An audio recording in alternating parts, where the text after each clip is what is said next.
De regreso aquí en La Hora Caviar con José Semprún, historiador español. Te voy a dar nombres y tú me vas a emitir juicios. Por ejemplo, Bolívar, del cual Marx, se lo recomiendo a ustedes, tiene un juicio histórico muy duro. Busquen en Google Marx sobre Bolívar. ¿Qué opinas tú de Bolívar? Bolívar es un típico producto de la clase social a la que pertenece, la oligarquía venezolana, los que se llamaban los varones del cacao. Los mantuanos, ¿no? Exacto, los mantuanos, el nombre que se daba a la aristocracia, bueno, aristocracia con comillas de Caracas. Tampoco eran tan ricos ni... Exacto, tampoco era para tanto, se exagera mucho esto. Y además no era tampoco muy antigua la prosapia de esta gente, su riqueza databa de la libertad de comercio en 1778. En consecuencia, Bolívar era un típico exponente de esta clase social y que, como tantos otros, inició la rebelión posiblemente sin pensar que llegaría tan lejos como se llegó, y al final de sus días reconoció que, condenando toda revolución, incluso la que hicimos contra los españoles, y lamentando haber arado en el mar. Sí, porque es curiosamente cuando Bolívar muere, tiene un escrito que dice que la única solución que es emigrar, que ha arado en el mar, de que todo ha sido un desastre.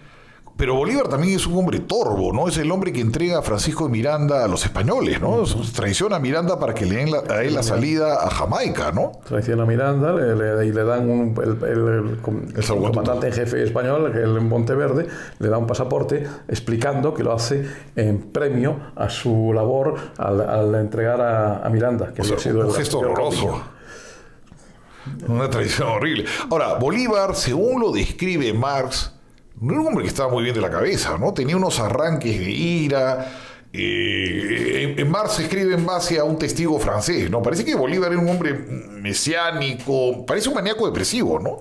Tiene algunos rasgos así, pero evidentemente también es cierto que era un genio militar. Pero Marx le llama el Napoleón de las retiradas. Napoleón de las retiradas. Que en realidad el buen militar era Sucre.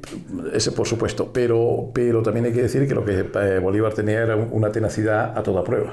Fue vencido no sé cuántas veces y volvió al combate hasta que terminó reconociendo que había ganado. ¿Y qué le pasa al final? ¿Por qué quiere ser una especie de Napoleón, de César, de gobernar él? Lo que quiere es gobernar el país que ha liberado y, a ser posible, presidir una especie de confederación de países americanos. Como presidente vitalicio. Claro, naturalmente, que vitalicio y con derecho a designar al sucesor.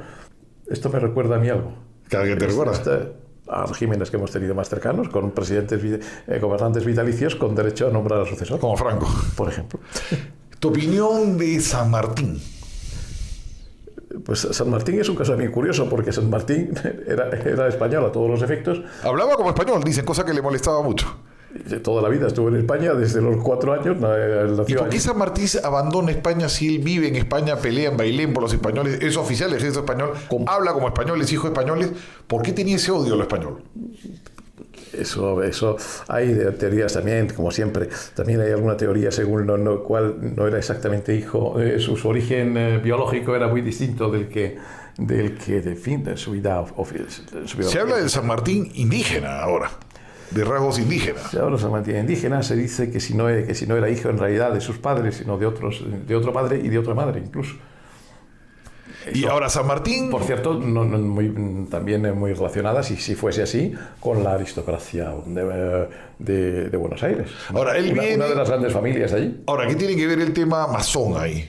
Entre Bolívar, San Martín, los masones, hay toda esta teoría de que los masones, la logia Lautaro... Yo creo que es a la inversa. Yo creo que son los secesionistas americanos que crean sus propias logias a cubierto de la masonería para tener contactos tanto entre sí como con autoridades españolas, que por supuesto también tenían, sobre todo liberales, fundamentalmente liberales, y también, naturalmente, en otros países europeos, por ejemplo en Inglaterra, porque, entre otras cosas, Inglaterra era un país muy interesado en la independencia americana. Para los mercados. Era una forma de quedarse con ellos. No sabían ellos que de unos años más tarde un vicepresidente de la República Argentina iba a decir política y económicamente la República Argentina pertenece al Imperio Británico, como de hecho era. Es decir, el acuerdo que consistía en que los argentinos, en fin, los americanos, entregaban las materias primas y los ingleses devolvían las manufacturas. Claro, naturalmente una bufanda.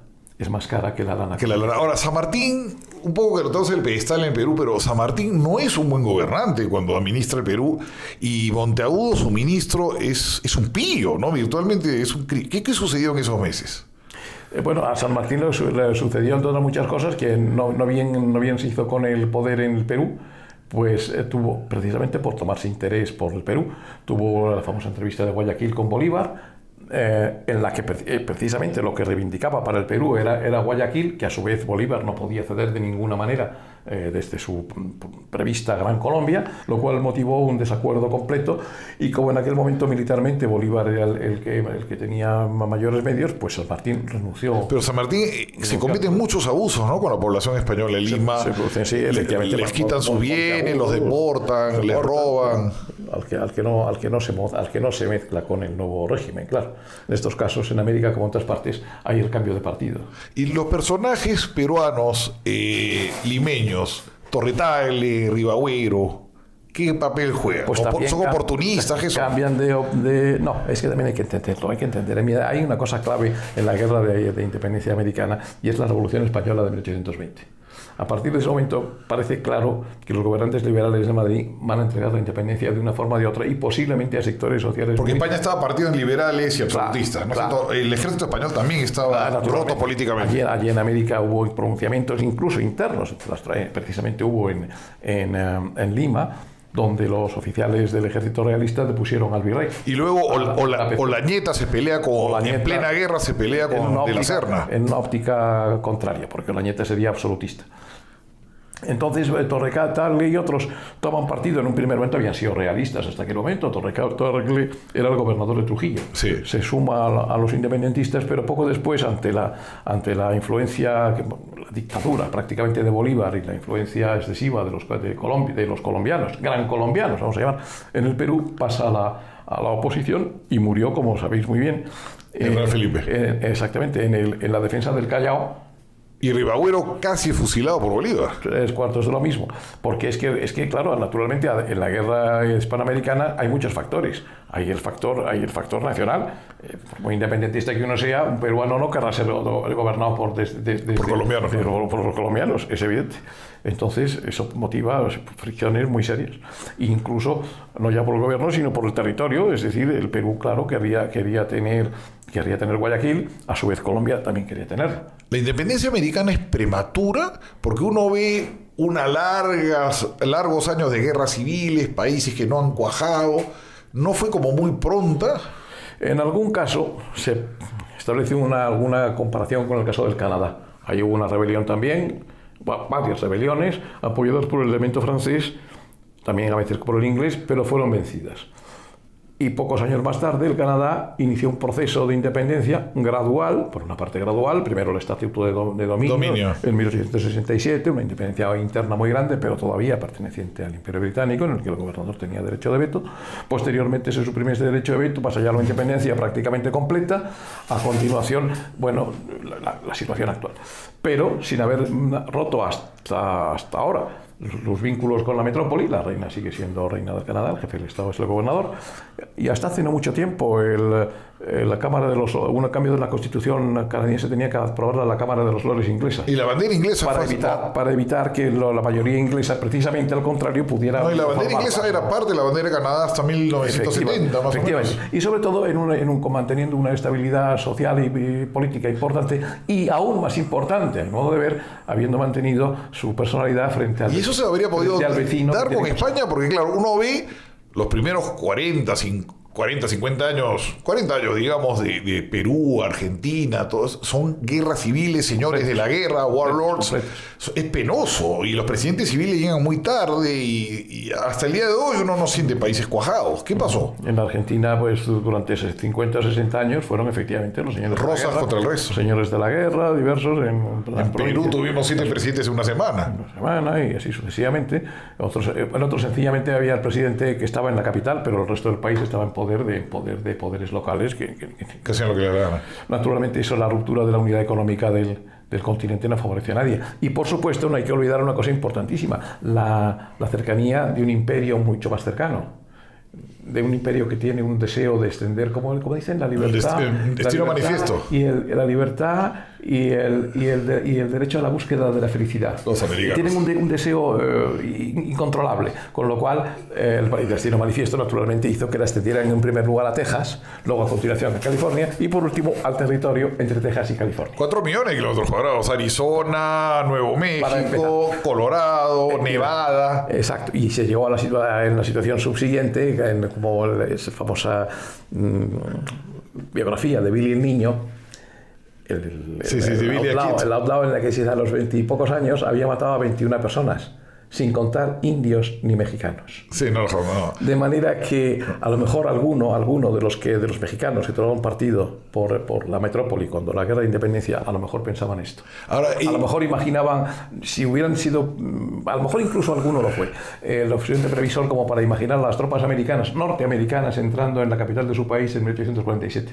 Qué pena que se nos ha ido el tiempo, tendremos para hablar ahora de esto, pero quería cerrar. ¿Qué tanta culpa tuvo Fernando VII? ¿Fue un rey tan torpe para manejar el tema de la crisis política de la independencia americana? Bueno, ¿y las Cortes de Cádiz pudieron haber solucionado esto? ¿Qué pasó ahí? A partir de cierto momento, el único acuerdo con los países con los rebeldes americanos era reconocer la independencia. Era imposible ninguna forma de acuerdo porque no aceptaban otra cosa. Y se hicieron gestiones después de la Revolución de 1820, pero la respuesta era que aceptaban la independencia si acaso alguna concesión, de maquillaje, pero era imposible ya ninguna forma de acuerdo. ¿Pero Fernando VII maneja todo esto mal? Con los medios, es que los medios que tenían no eran para mucho más. La gran expedición, la siguiente gran expedición a las de Morillo hubiera sido la que se dirigía 1820. En 1820 esta se hubiera dirigido con toda seguridad a Buenos Aires. Riegos de Zuleva. Exacto. Que eran 20.000 soldados. Esos eran 20.000. O sea, y veteranos de la guerra napoleónica. Si hubieran podido si hubiera habido barcos y demás para llevarlos, eso hubiera sido completamente Pero ya estaban listos para partir y si iban a Buenos Aires y con 20.000 soldados posiblemente hubieran volteado el partido. En ese caso hubiera sido decisivo. En aquel momento Buenos Aires... ¿Y qué pasa? Riego se subleva. Se subleva, el régimen estaba ya... O sea, los liberales con Riego. Sí. Y se arma otra guerra civil en España. Y sobre todo, esto crea una conciencia entre los criollos americanos hasta aquel momento realistas de que para qué vamos a hacerla... Si en España no viene nada. Si en España va a ser la que va a entregar el poder... O sea, Riego nos dio la independencia prácticamente. Riego es el que dio la independencia, o por lo menos ofreció a Inglaterra el poder, la posibilidad de quedarse con esa. Ese militar español que se rebela contra su rey, con las tropas, esos 20.000 soldados veteranos napoleónicos de la guerra napoleónica que hubieran dado otro cariz a la guerra. Si hubieran desembarcado en Venezuela en 1820-21, hubiera sido decisivo. En Argentina, ¿no? Argentina. Los argentinos hubieran podido hacer. El ejército de San Martín, que estaba en aquel momento en Chile preparando su expedición al Perú, no hubiera podido hacerlo. Si hubieran desembarcado. No hubiera sido rival. No, estás hablando pero aparte de que no hubiera sido rivales, que no se hubieran atrevido a hacer la expedición al Perú cuando su país está siendo invadido por 20.000 españoles. De manera que no hubiera sido evidentemente decisivo. Ahora bien, ¿cómo es aquello? La historia no hubiera cambiado. Lo que hubieran cambiado hubieran sido las pequeñas historias. Y otras situaciones posteriores, pues bueno, ya sabéis, la guerra de Cuba, la guerra de Cuba con los norteamericanos. Eso lo dejamos para un próximo programa. Pero también Cuba consiguió la independencia. Yo siempre he pensado que Cuba debió ser como las Canarias, que fue un error independizarse para ellos. Porque... Pero es que no fue independizada, fue cedida a los yanquis, los cuales se quedaron con ella. Con ella, sí, bueno. Y sabemos que después cayó en manos de los rusos y todo lo que y los hermanitos Castro. Bueno, los dejo. Vamos a tener otro día una larga conversación más con José Semprún. A vuestra disposición. Muchas gracias. A vuestra disposición.